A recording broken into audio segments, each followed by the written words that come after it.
14 de noviembre de 1965. Zona de aterrizaje X-Ray. Valle de Ia Drang, tierras altas centrales de Vietnam del Sur. 10:48 de la mañana. El bolígrafo apenas se movía mientras el teniente primero James Riley garabateaba en su cuaderno de campo, con las manos aún temblando por el tiroteo que había estallado momentos después de que los helicópteros se marcharan. El fusil en mis manos acaba de salvarme la vida, pero vi a 3 hombres morir hoy porque los suyos no dispararon. Entre la hierba de elefante y la triple bóveda de la jungla, aproximadamente a 14 millas al oeste del campamento de Plei Me, los soldados estadounidenses de la Primera División de Caballería Aeromóvil acababan de experimentar su primera gran batalla contra las fuerzas regulares del ejército de Vietnam del Norte. 450 hombres del primer batallón 7 de caballería del teniente coronel Harold Moore habían sido insertados en helicóptero en un claro en la base del macizo de Chu Pong. A los pocos minutos de aterrizar, habían hecho contacto con elementos del 66º Regimiento del Ejército de Vietnam del Norte. Lo que se convertiría en una batalla de 3 días había comenzado.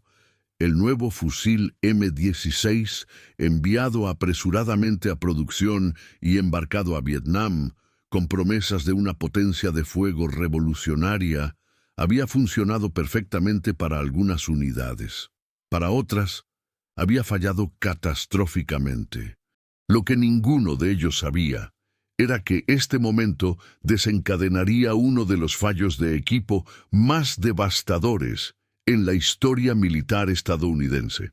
Un colapso sistemático de la confianza entre los soldados y su arma principal, que costaría cientos de vidas antes de que la intervención del Congreso forzara reformas urgentes. Las matemáticas de esta tragedia se estaban escribiendo no en planes de batalla, sino en tasas de atasco, especificaciones de pólvora y decisiones sobre el cromado que habían priorizado el ahorro de costes sobre la supervivencia del soldado. La crisis no había comenzado en las junglas de Vietnam, sino en las salas de juntas del Pentágono y en las instalaciones de producción de los contratistas de defensa estadounidenses.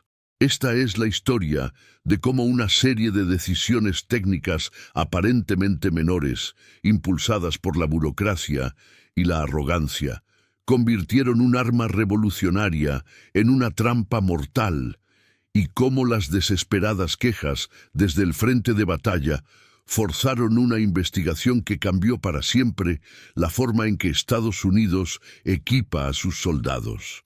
El arma que se convertiría en el M16 comenzó su vida como el Arma Light AR-15, diseñado a finales de la década de 1950 por Eugene Stoner. Nacido en 1922, Stoner había servido como marín en el Pacífico Sur durante la Segunda Guerra Mundial y más tarde trabajó como maquinista e ingeniero de diseño. Su enfoque revolucionario para el diseño de fusiles desafió todas las suposiciones sobre las armas militares. El AR-15 se reveló por primera vez en Fort Benning, Georgia, en mayo de 1957. Este fusil ligero, que pesaba solo 6.37 libras, 2.89 kilo, en comparación con las 9.2 libras, 4.17 kilo, del M14, disparaba un cartucho de pequeño calibre de 5.56 milímetros a una velocidad extremadamente alta. El cartucho en sí, basado en el cartucho comercial 223 Remington, impulsaba una bala de 55 granos a más de 3.000 pies por segundo, 914 ms. Las primeras pruebas con unidades de las Fuerzas Especiales en 1962 mostraron resultados notables. El ligero retroceso del fusil permitía a los soldados mantener un fuego preciso, incluso en modo totalmente automático. La alta capacidad de munición significaba que los soldados podían llevar 300 cartuchos con el mismo peso que 180 cartuchos de 7.62 milímetros para el M14. La devastadora capacidad de herir del proyectil de alta velocidad lo hacía ideal para el combate cercano en la jungla del sudeste asiático.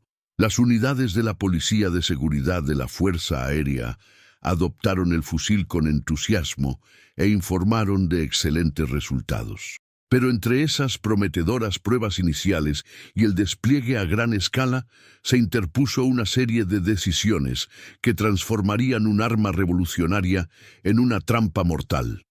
En enero de 1963, el secretario de Defensa Robert McNamara concluyó que el AR-15 era superior al M-14 y ordenó detener la producción del M-14.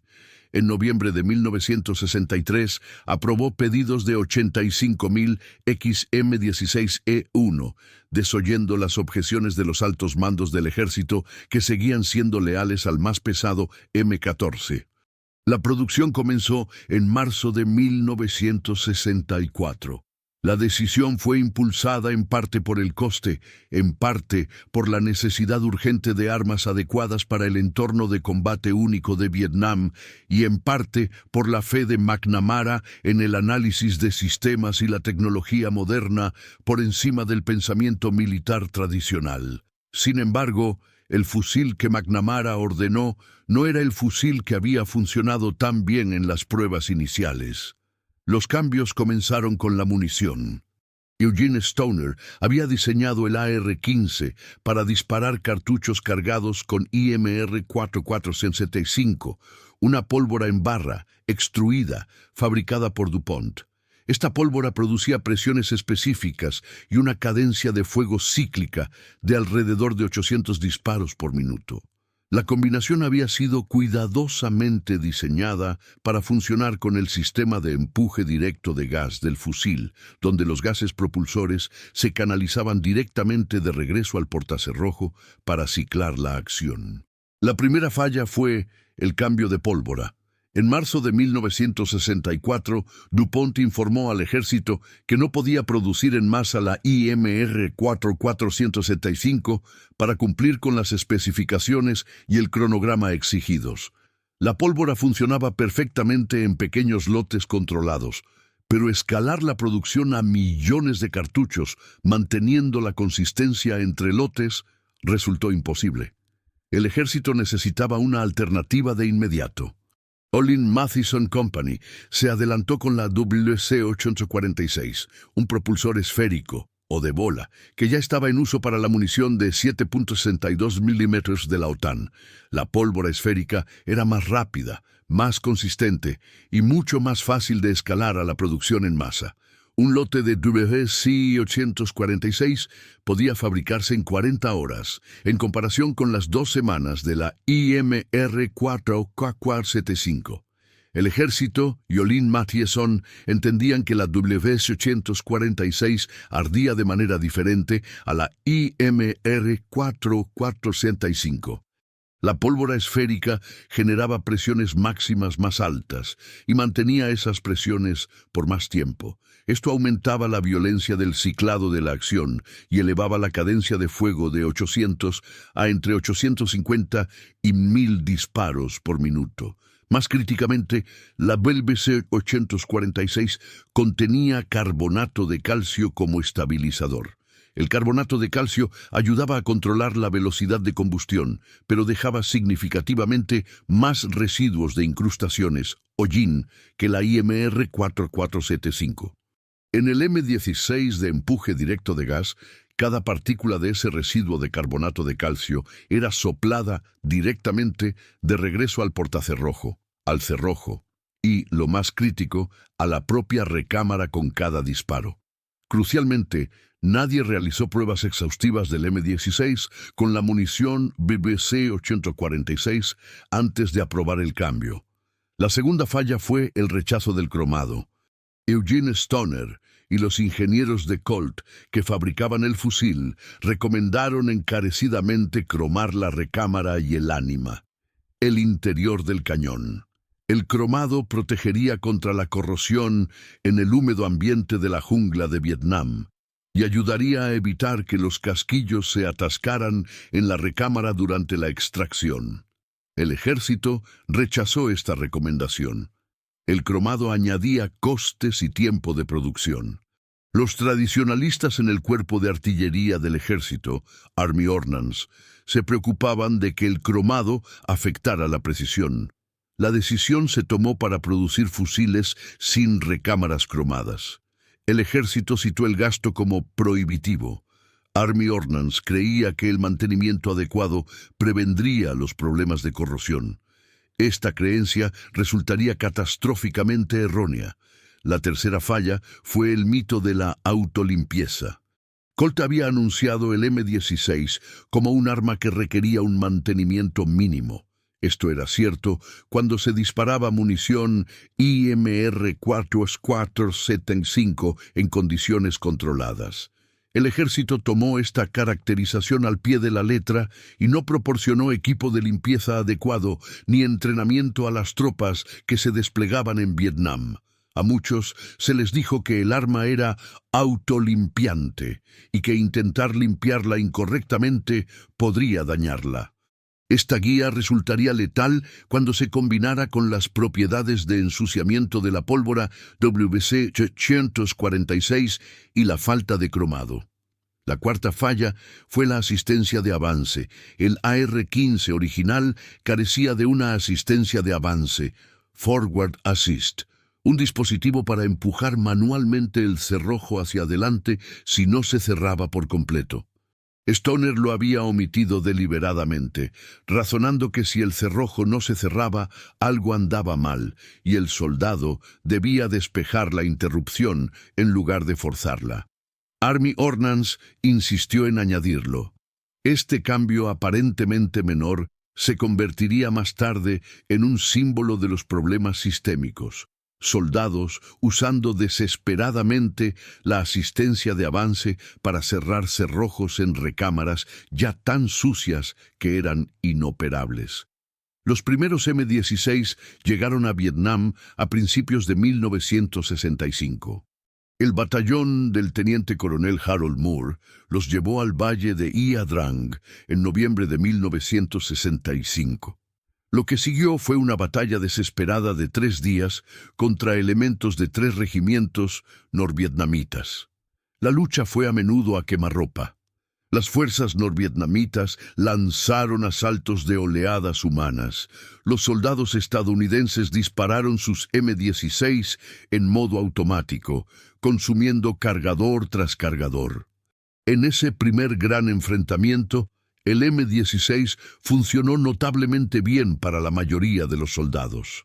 La alta cadencia de fuego y la munición ligera resultaron decisivas, pero Ia Drang representaba el mejor escenario posible. Eran soldados de élite, bien entrenados, habían recibido mejor instrucción. Y lo más crítico, muchos de los fusiles en Ia Drang todavía usaban munición cargada con la pólvora IMR 475 original, el propulsor para el que el fusil había sido diseñado.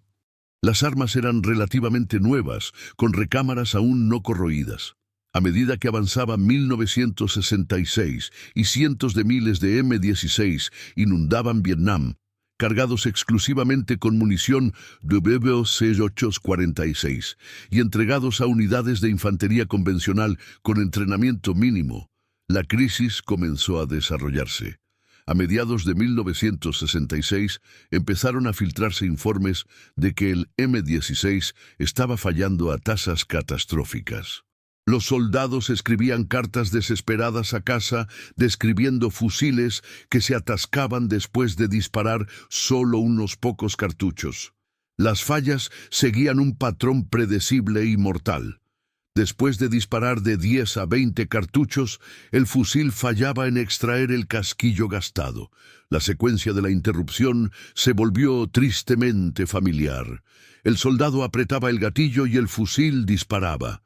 El extractor intentaba sacar el casquillo gastado de la recámara, pero el casquillo se atascaba, adherido por las paredes de la recámara corroídas y sellado por los residuos de pólvora. El extractor, una pequeña pieza de acero con muelle, tiraba del borde del casquillo de latón, pero el latón blando se deformaba. El extractor desgarraba el borde del culote, dejando el cuerpo del casquillo firmemente alojado en la recámara. El portacerrojo retrocedía, expulsando solo el borde del latón arrancado. Un nuevo cartucho era empujado desde el cargador, pero no podía entrar, estrellándose contra el casquillo atascado. El cerrojo no podía cerrarse. En este punto, el fusil estaba completamente inoperable. La única forma de despejar este tipo de atasco era insertar una baqueta de limpieza por la boca del cañón y golpear el casquillo atascado hacia atrás. Pero a los soldados no se les habían entregado baquetas de limpieza. Realizar este procedimiento bajo fuego era virtualmente imposible. Requería usar ambas manos, tomar al menos 30 segundos y dejaba al soldado completamente incapaz de defenderse. En un tiroteo donde el enemigo podía estar a 3 metros de distancia en la espesa jungla, 30 segundos sin un arma funcional era una sentencia de muerte. El cabo de la Marina John Stevens escribió a casa en junio de 1966, de 40 cartuchos que disparé, mi fusil se atascó unas 10 veces. Llevo tantas granadas como puedo, además de la bayoneta y el cuchillo Ka-Bar, para tener algo con qué luchar. Si puedes, por favor envíame una baqueta. Nuestros fusiles están matando a muchos chicos porque se atascan muy fácilmente. En octubre de 1966, el oficial al mando del primer batallón, segunda de infantería, informó: los nuevos fusiles XM16E1 están experimentando fallos hasta el punto de que la confianza se ha degradado.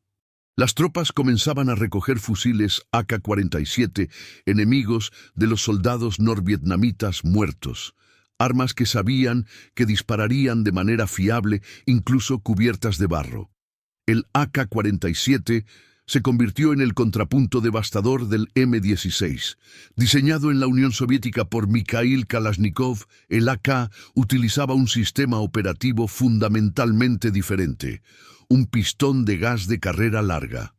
El gas propulsor impulsaba un pistón largo que estaba físicamente separado del portacerrojo. Esto significaba que el gas propulsor y los residuos de la combustión nunca entraban en la acción. Todo el residuo se quedaba en el tubo de gases y el pistón, completamente separado del cerrojo y la recámara. Además, el AK estaba construido con tolerancias muy holgadas que le permitían funcionar sucio, mojado o corroído. Una AK podía sacarse de un arroyo fangoso, ciclar el cerrojo una vez para despejar el agua y dispararía. Los soldados estadounidenses comenzaron a notar el contraste de inmediato. Nuestros M16 se atascaban si los mirabas mal, escribió el sargento William Rodríguez. El contraste se convirtió en una broma amarga. El enemigo tenía mejores fusiles que nosotros. El mercado negro de AK-47 capturados floreció. En diciembre de 1966, el Cuerpo de Marines realizó una encuesta formal después de que fallos en los fusiles causaran bajas. La encuesta fue devastadora. Aproximadamente el 80% de las tropas encuestadas informó haber experimentado interrupciones durante operaciones de combate. Muchos informaron que sus fusiles se atascaban después de disparar menos de 10 cartuchos. El fallo de extracción representó el 80% de todas las interrupciones. La encuesta incluyó la evidencia más condenatoria. Se confirmó que un cabo de la Marina había muerto mientras corría arriba y abajo de la línea de su escuadrón, tratando de desatascar los fusiles de otros marines con su baqueta de limpieza. Era el único miembro de su escuadrón que había logrado conseguir una. Murió mientras despejaba el atasco del fusil de otro marine. A principios de 1967, las historias llegaron al público estadounidense. El 26 de marzo de 1967, el Washington Daily News publicó una historia importante sobre los problemas del M16. El artículo creó una tormenta política. La presión se volvió imposible de ignorar para el Congreso. El 3 de mayo de 1967, el representante L. Mendel Rivers estableció un subcomité especial para investigar el programa del fusil M-16. El congresista Richard Eichord fue nombrado presidente. El Comité Eichord, como se le conoció, llevaría a cabo la investigación más exhaustiva de un programa de adquisición de armas en la historia del Congreso. Durante los siguientes 5 meses, el comité entrevistó a cientos de testigos, desde soldados de combate recién regresados de Vietnam hasta generales del ejército, desde ingenieros de Colt hasta el propio Eugene Stoner. La imagen que surgió fue devastadora. Cada decisión que había transformado el fiable AR-15 en el fallido M-16 fue documentada en detalle. El cambio de la pólvora IMR-475 a la WC-846 sin pruebas adecuadas. El rechazo del cromado a pesar de las recomendaciones del fabricante. La falta de suministro de equipo de limpieza o entrenamiento.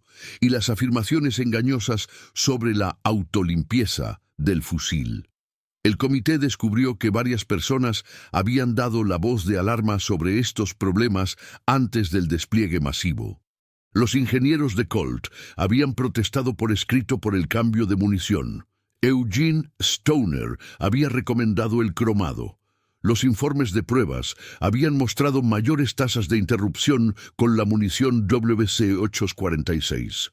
Todas estas advertencias habían sido ignoradas, desestimadas o enterradas por la urgencia de llevar fusiles a Vietnam y el deseo de reducir costes.